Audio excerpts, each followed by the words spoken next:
I got a lot of updates for you guys today. As you can see, the engine's in, the body's pretty close to transmission.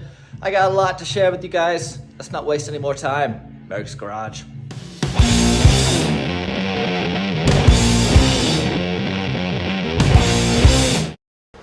I removed this bumper that I built, a year or so ago now, probably, or longer, for the Suburban. I just need to clean it up, get this thing back under the truck. Okay, with the bumper on and looking pretty level, I'm gonna drop the body down to make sure that we're clearing these outriggers. So, a little off the stops.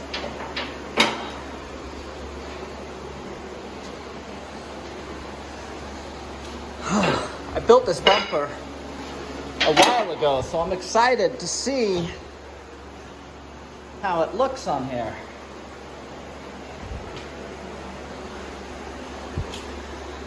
Okay, here goes nothing.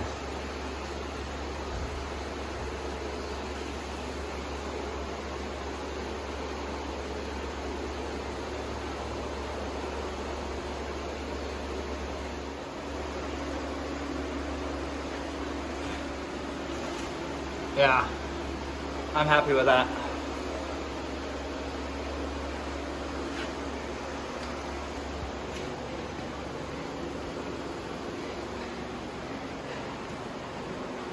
I mean, it needs to be lined up a little bit, but that's a good fit. This is the frame. That's what the hitch is all tied into. The bumper is just body protection. So it ties in right down there. The skid plate's gonna go up and underneath, across, and then it got burned in all along here. Same in the back. Let's paint this thing, huh? The frame is getting very close to being finished here. The axles are both under. I've got the leaf springs in with all the bushings and the shackles. Mounted my compressor for the airbags and air tank. I finished up my bumper in the rear. I did all the upgraded off-road design suspension. Got my gas tank back in and got everything painted. So needless to say, I am very stoked about where things stand. There's a couple of areas I'm gonna highlight, but it's come together really well. Hasn't really been that much of a fight recently. I mean, a lot of it is reassembly, so it's really cool to do. But putting the bumper on and getting it all in place is pretty cool. I built this bumper, maybe a year and a half ago, and left it raw, and the salt air here in Santa Barbara just tore it up. So I had to strip it all down, pulled it off, ground out some things, finished some welds, and put it back on. And this guy went on great. The gas tank is back in, it's been painted, and it is ready to go. I'm actually just gonna be dropping the factory sender unit back into here, minus the pump. The Cummins will be running a pump on the motor itself, on the engine itself, so I will not need a pump or anything in here, just the pickup line. So that's gonna simplify things for running the lines to the front. I just have to run one fuel line and one brake line. All the other wiring is down here bundled up. And this is everything I need for rear lights, trailer lights, turn signals, and all that good stuff. Let's move up to the front. As parts are trickling in, I've been dropping them in the truck. Yesterday, the steering equipment from Off-Road Design showed up. Let's get you a shot on this. This is the Off-Road Design high steer or crossover steering arm. I guess it's technically also the high steer. That's what that would be for. And this is their offset drag link.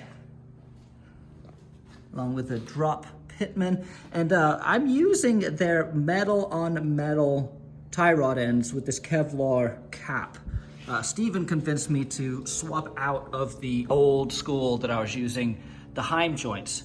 He says these are better sealed and longer lasting. So I'm giving them a shot. Hopefully they work out, which I'm sure they will. Gotta hook up the ram and get the ram on there, and then finish plumbing all the hydraulic lines. But the steering is coming together, it's tied in. I wanted to get the tie rod in so I could actually move it without the wheels going all cattywampus on it for me. I got a lot of travel to get out of these guys. I'm thinking that the engine is gonna weigh this down quite a bit, which is perfect. But I also wanna show you guys the new hangers in the back. I stuck with the tension shackle. Instead of doing a shackle flip in the rear, I went with a tension shackle, which is what they come with from the factory, which is the shackle hanger like this. And then normally you're gonna have the shackle up. So this is their tension shackle that's gonna give you a lot more travel and droop. You're gonna be able to get the full travel out of these springs, which will be awesome because these springs flex like crazy. I am really stoked on how this is all coming out. So the next step is dropping the motor in this guy. What's up, neighbor? Dad, I'm bringing you a tea and jerky. Dude, you're awesome. If you guys have followed my channel for any time, you will remember that when I was working out of my house, I had mad drama with my neighbors. Well, on either side of me. Everyone else was cool, but on either side of me, they made my life very difficult. So to have a killer neighbor like John, who digs what I'm doing, comes over to bring me beef jerky and a drink, and hangs out in the shop telling me all his old stories from his days of dirt biking and motorcycle riding and oil rig working is awesome. So salute to John. It's restored my faith in humanity. Upgrading the steering is what I consider to be the #1 upgrade. The first upgrade you should do to a square body. You can't really go wrong with an off-road design crossover kit and a PSC hydraulic assist system. It's money well spent in the safety, handling, steering, and stopping of your vehicle.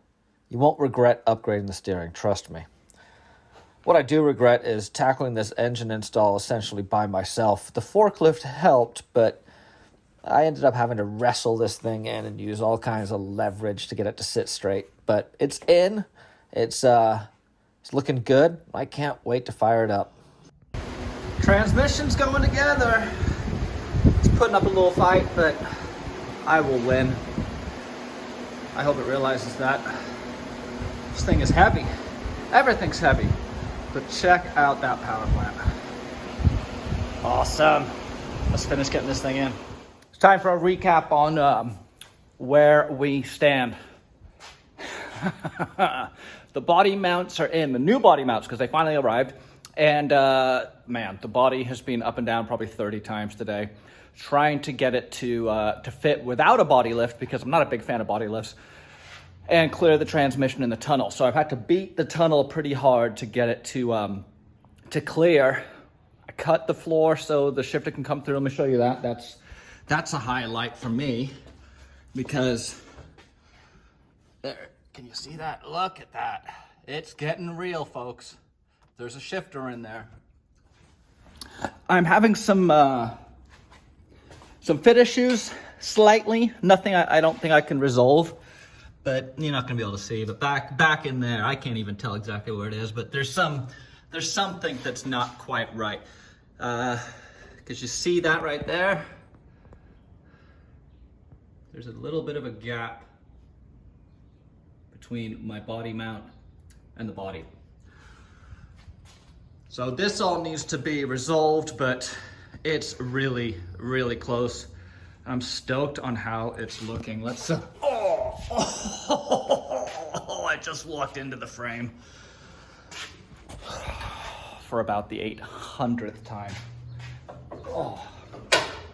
I'll tell you what, having a shop with a roof, it's awesome. But it is tiny, and I hit my head or scrape up my back or kick something with my shin probably 200 times a day. Yeah, but look at that. Look at that glorious beast. Starting to come together, folks. I'm pretty fired up. Let me see if I can get a picture of the transmission for you guys. Let's get the light. I'll look out under here.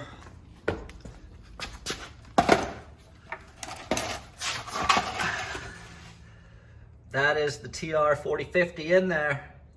Fits really, really well. I fabbed up something quickly for the mount. I need to do something about that, but that's a rough idea. And yeah, looking killer. I'm gonna need to do some touch up on the paint because I've been dragging these things in and out so many times. But man, it looks good. I'm waiting on some stuff from Off-Road Design so I can get the axle all buttoned down and where it's supposed to be. The bumper, as I showed you, is sitting pretty good. I like that, I like that. We even have slight clearance. But everything opens the way it should. Just double check.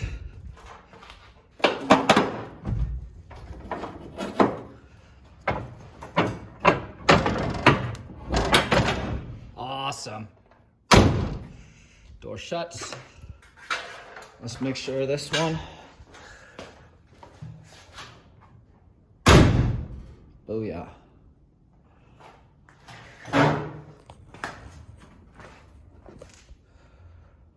Looking good, looking good. She's a big girl though. She's bigger than I expected her to be. Now the springs haven't settled yet. They have weight on them. They have a lot of weight on them, but they're gonna have more. And also they're stuck together. They have friction pads between them or anti-friction pads between them, but they've been painted and bound and never really stressed. And so there's a lot of friction in there. I expect them to settle probably an inch or two more. I'm most likely gonna have to do some trimming, I think.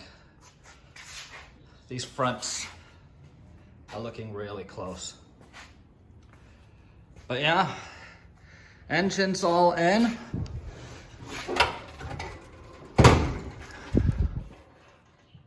Still need to spray the body, but I am really stoked on how it's coming out. I do need to get an AC compressor mount kit or make something. I believe the best plan of action is a high mount. So maybe off of this guy, I don't know. It's on the list. But yeah, really stoked. Things looking great. Got the frame level, and let's see, off of the manifold, running about 3 degrees. 3 degrees.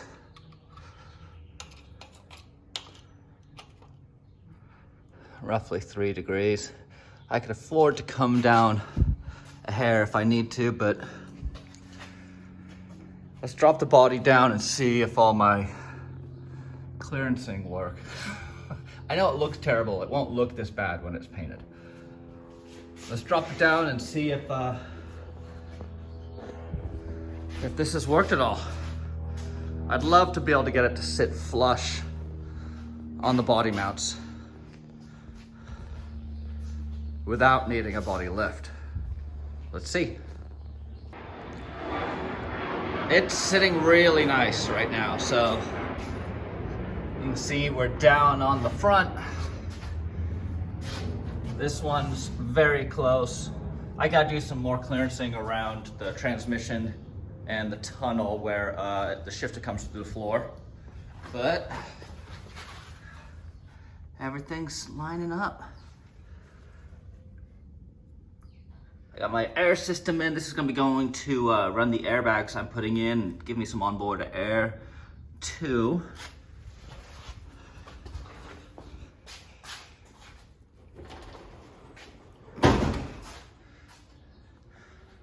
And there's ride height. So I'm 6'1". It's tall. It's really tall. And that's awesome. Oh man, this thing's gonna be a monster for the school parking lot, dropping the kids off. I love it. I love it. Oh, it's great. Congratulations, you made it to the end of this video. That means you're either really bored or you kind of like what I'm doing. Either way, give me a subscribe, give me a like, and go check out these videos. We'll see you soon. Merricks Garage.